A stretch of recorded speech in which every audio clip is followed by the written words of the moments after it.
There was always something about Nancy Wheeler, a sharpness in her voice, a fire in her eyes.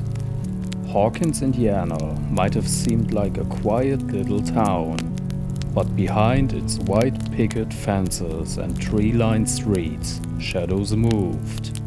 And Nancy, she noticed. It began in 1983. Nancy was just another high school girl, smart, focused, and slowly drifting away from childhood friends. One of them was Barbara Holland, known simply as Barb to those closest to her. Barb vanished after a party at Steve Harrington's house. Most people wrote it off as a runaway, but Nancy knew better. Something wasn't right. Driven by guilt and intuition, she began digging, chasing the silence left behind in Barb's absence. What she found wasn't just heartbreak, it was truth, buried in secrecy. Nancy discovered that Barb had been taken by something inhuman, dragged into a decaying mirror of their world, known as the Upside Down, a place cloaked in darkness, feeding on fear, and hidden behind the veil of government secrets. With Jonathan Byers, another outsider whose younger brother Will had also vanished under equally strange circumstances, Nancy uncovered something far worse. Together, they investigated the hidden terrors of Hawkins and confronted a monstrous entity, the Demogorgon. They faced the unimaginable. But Nancy didn't stop. In 1984, she saw the town trying to move on. But wounds don't heal when they're hidden. Her relationship with Steve unraveled, truth becoming more important than appearances. She and Jonathan turned whistleblower, teaming up with conspiracy theorist Murray Bauman to expose the Hawkins National Laboratory. Their actions forced the lab's closure, and for a time it seemed like the darkness had been buried. But some truths don't stay buried. By 1985, Nancy had stepped into adulthood. She took a job as an intern at the Hawkins Post, determined to become a real journalist. But the newsroom was a boys' club of mockery and dismissal. Her ideas were brushed aside, until strange cases began stacking up. Rabid rats, melted fertilizer, whispers of something beneath the town. Again, Nancy followed the thread. With Jonathan, she uncovered a terrifying evolution of something thought to be beyond understanding: the Mind Flayer. This was no mere monster. It was an ancient, hive-minded force from the Upside Down, growing smarter, more ambitious. Before, it had lurked in the shadows. Now it crossed over in a new form, not with claws, but through possession. It infected the people of Hawkins, turning them into its flayed, an army bound to its will. Neighbors fell under its control. Friends were hollowed from within. The town itself became a battlefield. The Mind Flayer was no longer hiding, it was waging war. But even war has its aftermath. The battle at Starcourt Mall left Hawkins scarred, its people broken, its truths exposed, if only in fragments. The showdown beneath the shopping center was a moment of sacrifice, chaos, and raw desperation. Heroes fell, friendships were tested, and many believed it was the end of the nightmare.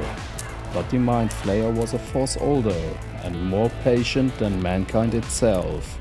It may have been driven back, but it was far from destroyed. Fragments of its will remained, hidden in the ashes and the ruins, a shadow that would linger over Hawkins long after the fireworks fell silent.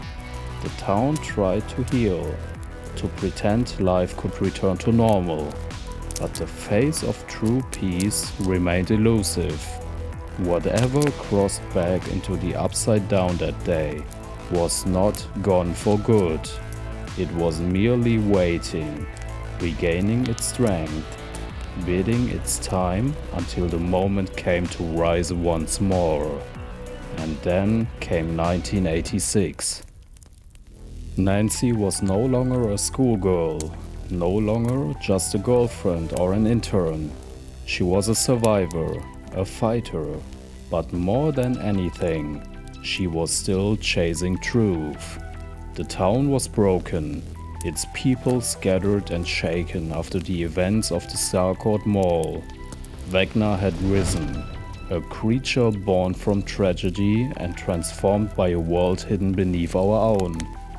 Once a young boy, Henry Creel, blessed or cursed with unimaginable power, Vecna crossed a boundary no human was meant to pass.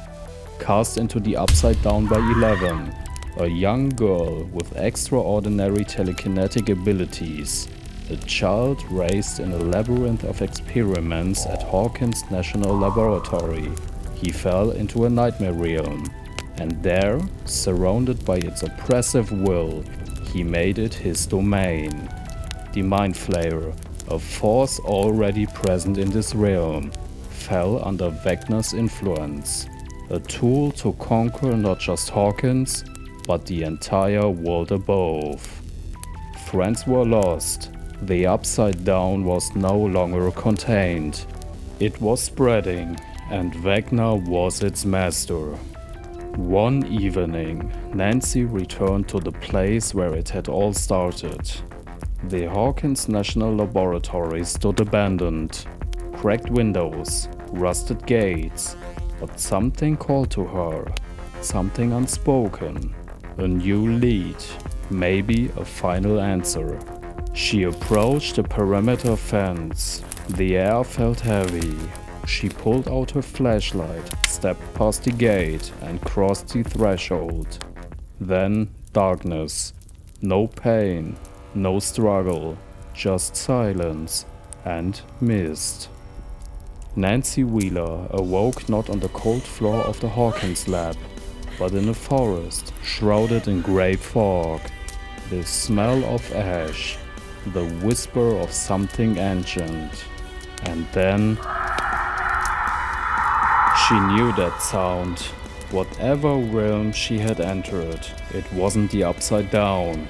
It was something else. A world of killers and survivors, locked in endless trials. A place ruled by an entity that fed on fear, sacrifice, and stories left unfinished. And Nancy's story wasn't over. She stands now among others, some broken, some burning with purpose. And though the fog shifts and the horrors change, her instincts remain sharp, her fire burns on. Nancy Wheeler still fights for the truth, even here. Enter the portal, remain in the fog.